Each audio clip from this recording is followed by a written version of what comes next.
को भी लपेट लेते हैं। यह पता नहीं कि भगवान कृष्ण को लपेट लिया कि नारद जी को लपेट लिया। सभी लोग नारद जी को प्रणाम करने लगते हैं। उसी समय कृष्ण को भी सभी लोग, कोई चुम्बन करने लगता है, कोई हाथ चूमने लगता है, कोई भगवान कृष्ण को गोदी में उठाने लगते हैं। सभी सपरिवार कहते हैं हमारे भगवान कृष्ण हमारे कन्हैया आ गए हैं। हमें लगता है माता भगवती हमारे परिवार पर कृपा करने लगी हैं। आज पूर्णावती डली है, उसी पूर्णावती के बाद तत्काल यह दर्शन हुआ है। उसी समय जयकारा लगाते हैं सभी लोग, बोलो दुर्गा मैया की जय, बोलो सिद्धेश्वरी मैया की। उसी समय जाकर के भगवान कृष्ण कहते हैं ठहरो ठहरो, यह कभी पूर्ण ही हुआ है, पहले कन्याओं का भोजन कराया जाए। कन्याओं का जैसे ही भोजन प्रारंभ हुआ, सभी ने पैर पखारे, कन्याओं के, माताओं के, बहनों के यज्ञ का संपूर्ण प्रसाद ग्रहण किया। सत्राजित को बुलाया, कहा सत्राजित को जरूर बुलाइएगा। सत्राजित को जैसे ही बुलाया, उसी समय कहा कि है आपकी मणि है। हाथ में भगवान कृष्ण ऐसे मोड़ करके दे देते हैं। जैसे ही वह मणि को देखा, सत्राजित लज्जित होकर के नीचे को धरती की ओर, पृथ्वी की ओर देखने लगता है, देखने लगता है। उसी समय सभी लोग चकित रह जाते हैं। वही जनता कहने लगती है, जो जनता भगवान कृष्ण को झूठा ठहरा रही थी, वही जनता कह रही थी हम तो जानते थे भगवान कृष्ण कभी चोर नहीं हो सकते। तो जब माता भगवती की जिस परिवार पर कृपा होती है, तो अपने आप परमात्मा कृपा करने लगता है और अपने आप वो संसार सागर में वह परिवार सूर्य की सूर्य के समान चमकने लगता है। उस मणि को देकर के सत्राजित को लौटा दिया और इधर संपूर्ण बहुत विशाल भंडारा किया। वसुदेव जी के परिवार ने संपूर्णता के साथ आनंद में शान गुणगान करने लगे। सभी लोग माता भगवती का गुणगान करने लगे। आप मेरा जीवन है तेरे हवाले, मेरा जीवन है तेरे हवाले, मैया जी से पग पग तू ही संभाल, मैया जी से पग पग तू ही संभाल। मेरा जीवन तेरे हवाले, मेरा जीवन तेरे हवाले, मैया जी से पग पग तू ही संभाल, मैया जी से पग पग तू ही संभाल, मैया जी से पग पग तू ही संभाल।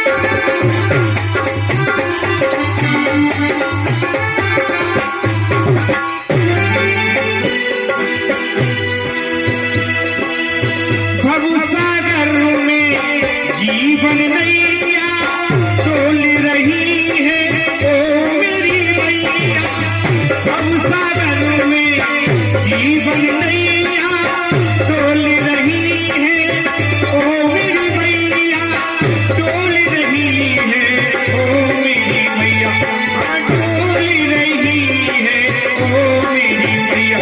इसे आकर के तू ही बचा ले, इसे आकर के तू ही बचा ले, मैया जी से तू ही संभाल, मैया जी से तू ही संभाल।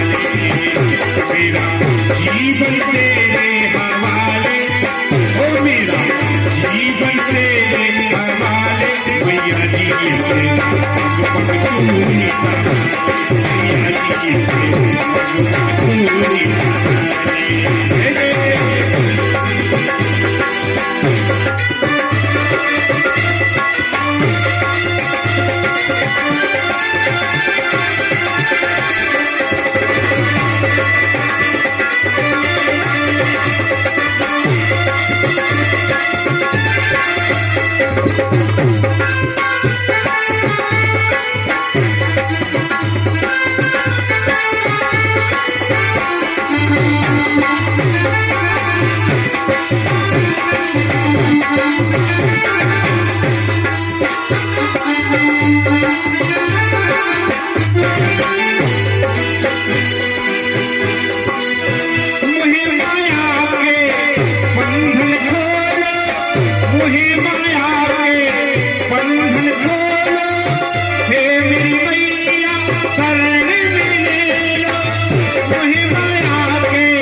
इस पापी को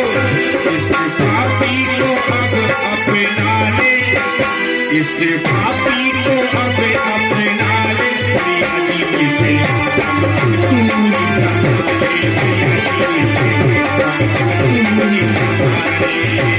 मेरा जीवन तेरे हवाले, ओ मेरा जीवन तेरे हवाले, मैया जी इसे तू ही संभाले,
मैया जी इसे तू ही संभाले, मैया जी इसे तू ही संभाले।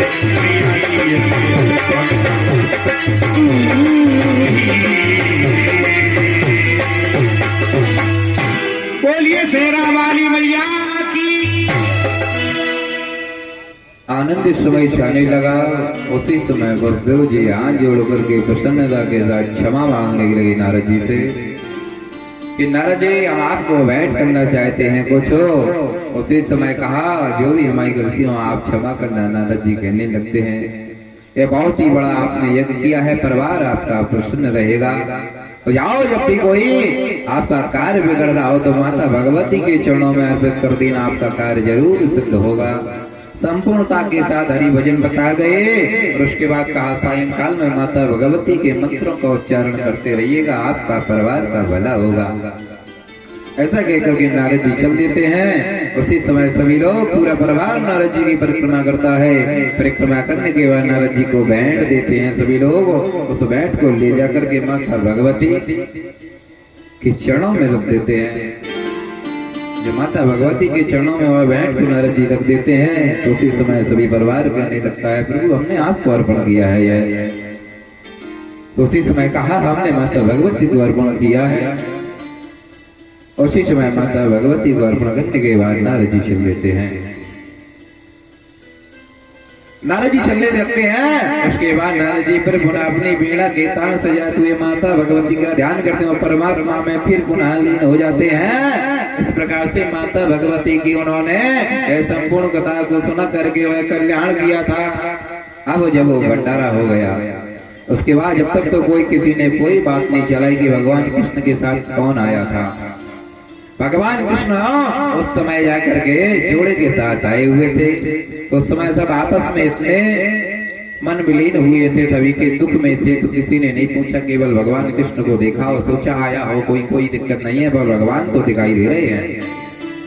मणि तो आ गई है, हमारे परिवार का सत्राजित ने जो कलंक लगाया था वह तो मिट गया है, अब भंडारा भी हो गया है। अब भगवान कृष्ण को बैठा ला, यहाँ बैठ जाओ।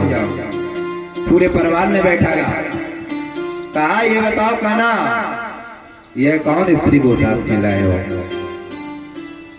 कहा मणि तो लाए हो, पर ये स्त्री को कौन साथ में लाए और कहाँ रखा है, और इतने दिन तक क्या विवाह कर लिया है, इसलिए बात रहे हो। हम लोगों को तो प्राण निकल गए, यहाँ तक कि देवी भागवत भी कराई संपूर्णता के साथ, आपका ना होना हमें बहुत कठिनदायी रहा।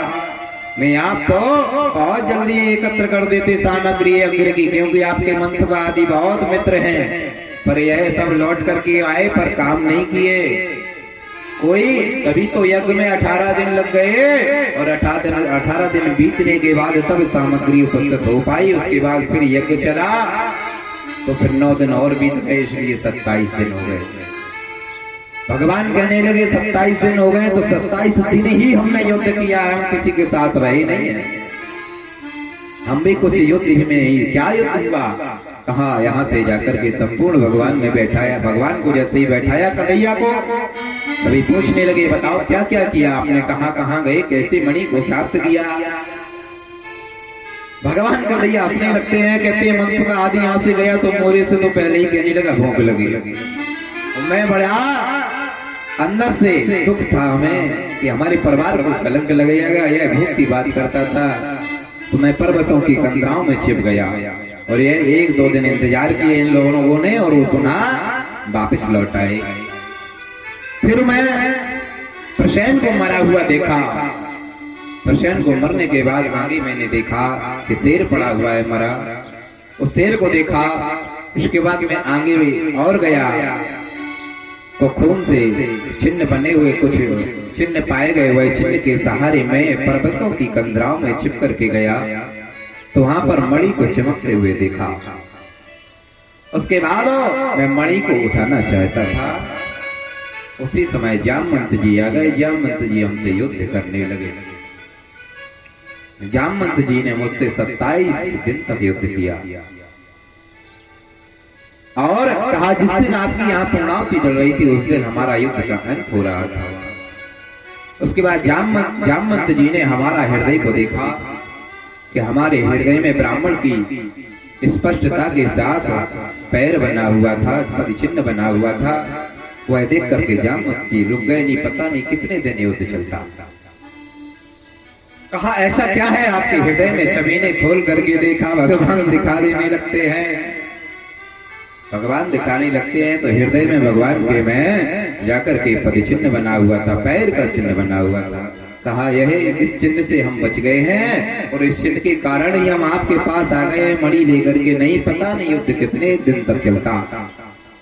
कहा जामवंत जी हमसे युद्ध कर रहे थे, हम भी जामवंत जी से युद्ध कर रहे थे, ना जामवंत जी हार रहे थे ना हम हार रहे थे, पर यह चिन्ह देखकर के जामवंत जी हारी मान गए। कहा ऐसा क्या चिन्ह है प्रभु, हमने तो आज तक नहीं देखा। तो सबने नेत्र बंद करके देखा, तब दिखाई दिया हुआ चिन्ह।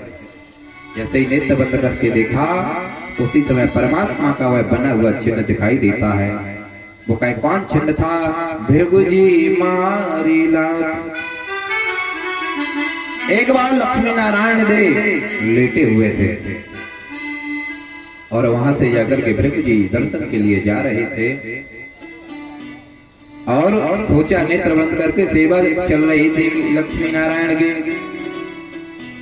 उसी समय द्वार पर कुछ द्वारपाल लगे हुए देखा, पर भृगु जी को कोई ऐसा वो नहीं था।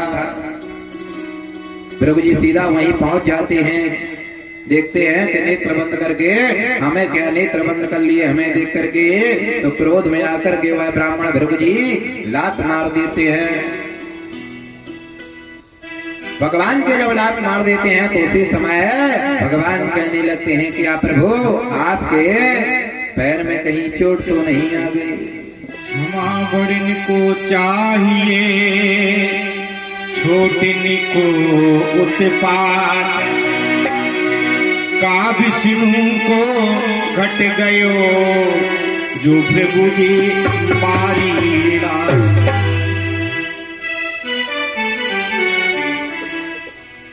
उसी समय क्या कर गए भगवान कहते हैं आपके कहीं चोट तो नहीं आई?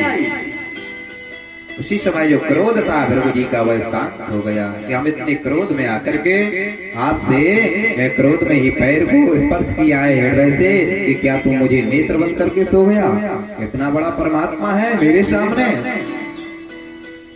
सामने इतने बड़े परमात्मा आप बन गए हो, स्वयं जगत के पिता हो स्वयं, पर मुझे देख करके नेत्र बंद कर लिए। पर भगवान ने नेत्र बंद पहले ही से किए थे, भृगु जी ने देखा भी नहीं था, तो वह पद चिन्ह बना ही रहा। जब पद चिन्ह बना ही रहा तो जामवंत जी को उसके बाद जब वो भगवान राम के रूप में आए तो वहां पर जब युद्ध हुआ था और युद्ध के बाद सभी योद्धा मिल चुके थे, पर वहां पर जामवंत जी का कोई जोड़ नहीं मिला था। तो राम जी ने कहा था कि हमारा आप जोड़ भर दो तो ठीक है, सबके जोड़ मिल गए हैं, कोई लड़ रहा है किसी से, कोई रावण, आपका युद्ध रावण से होना है, किसी से किसी का होना है। जामवंत जी बूढ़े खड़े हुए कह रहे हैं हमने कौन सी योद्धा से लड़ना है, आप हमें बताइए। भगवान उस समय हंस पड़ते हैं, भगवान कहते हैं आपका जोड़ भरवा देंगे, चिंता ना करो, अगर कोई कम पड़ेगा तो।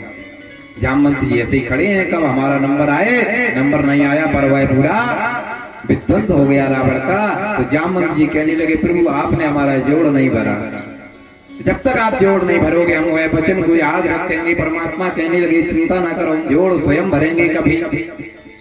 तो वही वचनों को लेकर के जामवंत जी बैठे हुए, भगवान को याद भी नहीं रहा।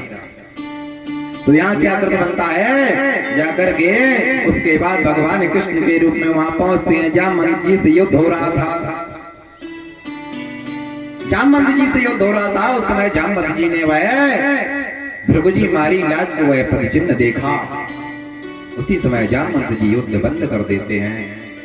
युद्ध बंद करने के बाद जामवंत जी कहते हैं प्रभु हम आपसे नहीं जीत पाएंगे, हम आपके चरणों को बारंबार प्रणाम करते हैं। कहा आप तो परमात्मा हैं। कहा कैसे, हम कोई परमात्मा नहीं है, क्या हुआ। कहा आपके जो पद चिन्ह बना हुआ है प्रभु, और आज आपने हमारी संपूर्णता के साथ मेरी युद्ध की बड़ी इच्छा हो रही थी वह संपूर्ण कर दी, पर हम आपको जीत नहीं पाएंगे, चरणों में पड़ जाते हैं। कहा प्रभु हमसे एक छोटी सी आप भीख ले लीजिए, मेरा जो वादा था वह पूर्ण आप कर दीजिए कि जब तक हमारा कोई जोड़ नहीं भर देगा तब तक हम अपनी कन्या का विवाह किसी के साथ नहीं करेंगे। वह हमारा अब्बर पूरा हो गया, तो आप यह कन्या को ले लीजिए। भगवान कृष्ण कहते हैं हम कन्या को तभी लेंगे जो हम मणि लेने आए थे, जिसके कारण आप हमसे युद्ध लड़ रहे हो और मेरे इस वंश का कलह कारक है, वह मिटाने के लिए हमें ये मणि दे दो तो हम आपकी कन्या को ग्रहण कर लेंगे। उसी समय जामवंत जी कहते हैं हम तो यह चाह ही रहे हैं। जामवंत जी ने हाथ पकड़ा अपनी कन्या जामवती का, भगवान कृष्ण के हाथ में दे दिया था और दहेज के रूप में वह मणि दे दी थी। अब भगवान को काम बनाने के लिए भगवान कह रहे थे मेरे वंश का कहीं नाश ना होने लगे, यह कैसा दुर्वचन बोल रहे हो सत्राजित, हम इस मणि को ले जा रहे हैं, आप जो भी कहो उसके लिए तैयार है। भगवान कृष्ण यह सब कथा सुनाने लगे, बैठ करके कहा फिर क्या हुआ। कहा इसलिए सामने देख रहे हो जो कन्या है वह जामवती है नाम इनका, और यह कन्या इस प्रकार से हमला या आप रखो या छोड़ो दो या जो ऐसा कहो हम वैसा करेंगे। तो सभी परिवार ने अपना लिया। कहा चिंता की कोई बात नहीं है, अब तो हमारे घर में बहू आई है, सब सम्मान के साथ रखने लगे। जयकारा उसी समय माता भगवती का लगने लगा। उसी दिन से माता भगवती के संपूर्णता के साथ भक्ति शक्ति के साथ पूजन होने लगा उस दिन से। और उसके बाद नारद जी जब भी जाते हैं सत्कार के साथ सम्मान होता है, संविधान होता है। उसी समय भगवान कृष्ण आनंद के साथ जयकारा लगाने लगता है। जैसे ही जयकारा लगाते हैं उसी समय परमात्मा का जयकारा सभी सुनते हैं। तो भगवान कृष्ण की आवाज सुनकर के सभी लोग आ जाते हैं। जब भगवान कृष्ण की आवाज सुनकर के सभी लोग आ जाते हैं तो उसी समय बहुत बड़ा भगवान कृष्ण ने स्वयं एक भंडारा किया। उस भंडारे में सभी लोग उपस्थित होते हैं माता भगवती के, और उपस्थित होकर के गुणगान करने लगते हैं। सिद्धेश्वरी मैया की आदि शक्ति माँ देव भवानी, आदि शक्ति माँ देवी भवानी,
सिद्धेश्वरी मैया की जय। इस प्रकार से माता भगवती की संपूर्ण कृपा हुई उस परिवार पे।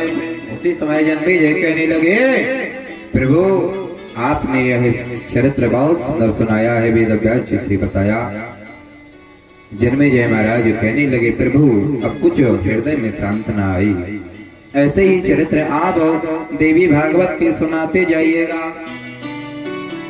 इनके पिता हैं परीक्षित जी, और जो जन्मेजय के रूप में बैठ करके कथा सुन रहे हैं, जन्मेजय ने स्वयं संपूर्ण हृदय सांत्वना के लिए देवी भागवत सुनी संपूर्ण। तो जन्मेजय महाराज कहने लगे वेद व्यास जी से कि प्रभु अब मुझे कोई ऐसा प्रसंग सुनाइए जिससे आप मेरा मन मुग्ध हो जाए। माता भगवती के चरणों में ऐसा कोई प्रसंग आप सुना दीजिए।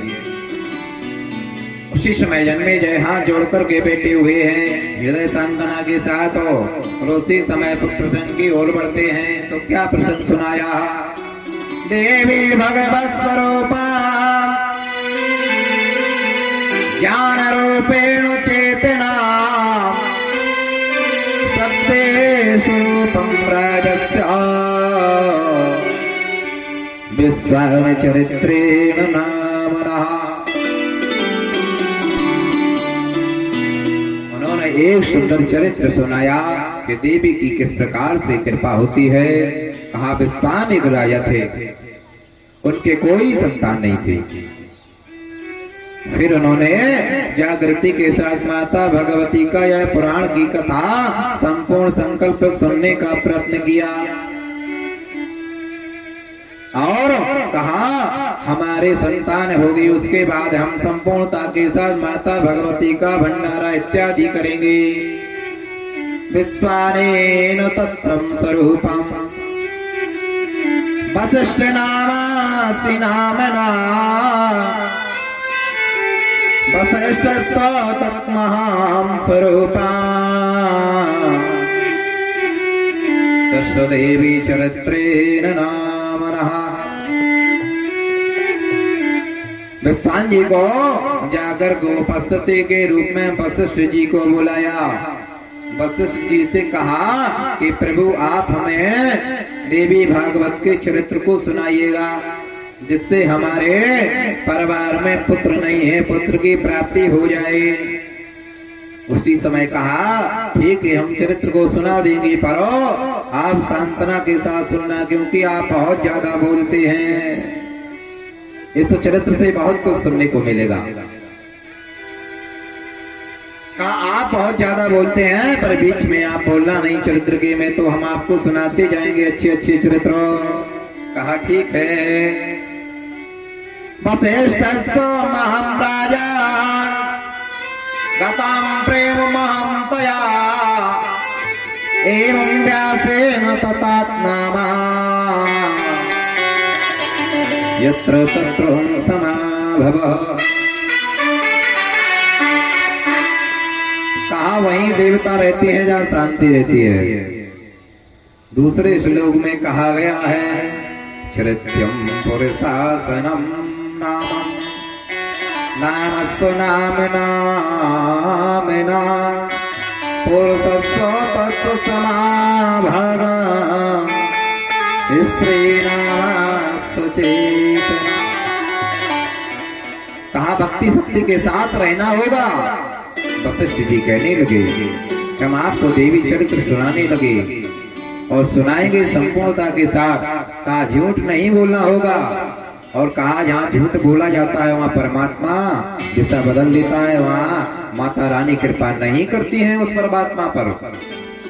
कहा स्वयं परमात्मा जिसको भजते हैं हम उसको सुनाने जा रहे हैं, आपको ध्यान से सुनना होगा। कहा आप बहुत ज्यादा बोलते हैं, और कथा में बोला कम जाता है, पूजा पाठ में कम बोला जाता है, सुना ज्यादा जाता है और माना भी ज्यादा जाता है। तो हम आपको सुनाएंगे। ठीक है। कहा जहाँ ऐसा वाद विवाद होगा वहाँ देवता या शक्तियां स्थान छोड़ देती हैं। कहा और सभी का सम्मान करना होगा। वशिष्ठ जी ऐसा समझाने लगते हैं, कहने लगते हैं सभी का सम्मान करना होगा। क्योंकि वशिष्ठ जी क्यों समझा रहे हैं इस श्लोक में बताया गया है, क्योंकि इनकी पत्नी जो थी वो बहुत लड़ाकू थी। तो वो छोटी छोटी बातों पर ध्यान देते थे और उसके बाद वार्तालाप करने वाले। तो कहा आप लोग आपस में विधान से रहिएगा, तो हम आपको सुनाएंगे। कहा बिल्कुल। वशिष्ठ जी कहते हैं ठीक है आप बैठिएगा। तो श्लोक में बताया गया, यहाँ भी बताया गया है कि स्त्री चरित्र पुरुषस्य भागम् देवो न जानामि कुतो मनुष्यः। स्त्री का चरित्र, पुरुष का भाग उस परमात्मा ने नहीं जाना जो परमात्मा ने स्वयं लिखा है। कब आपका भाग उदय हो जाए कोई नहीं जानता। इतने सभी लोग बैठे हैं, किसी का कोई भाग विधाता नहीं है। विधाता स्वयं कह रहे हैं इस बात को कि हम भी नहीं है। कि पुरुषस्य जानामि कुतो मनुष्य, बोले हम नहीं जानते तो मनुष्य की क्या भला हिम्मत है कि एक दूसरे का भाग बता दे कि ये कुछ नहीं करेगा बालक, या ये बालक कुछ नहीं करेगा, या हमारा बालक कुछ नहीं करेगा। कोई नहीं कर सकता है। तो वही बालक हो राज्य अधिकारी बन जाए, माता भगवती की जब कृपा हो। स्त्री चरित्रम, इसीलिए बताया गया स्त्रियों का चरित्र भी।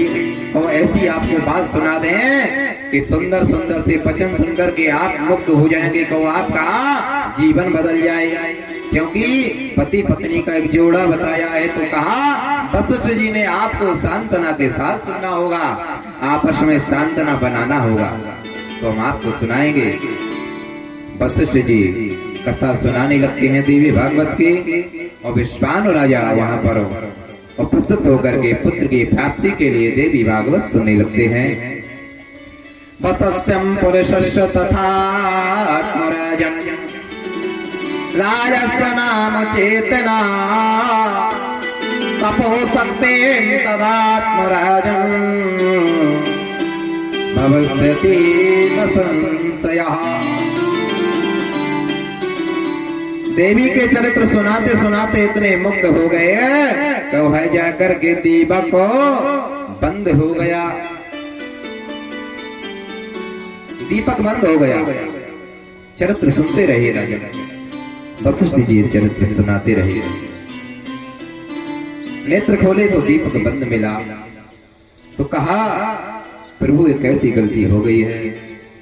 तो कहा यह गलती नहीं है, पर यह ड्यूटी जो लगाई गई थी तो बीच में नहीं बुझना चाहिए। कहा अगर अंत में बुझता है तो समझो आपके पुण्य प्राप्त होने वाले हैं और पाप आपके क्षीण हो चुके हैं।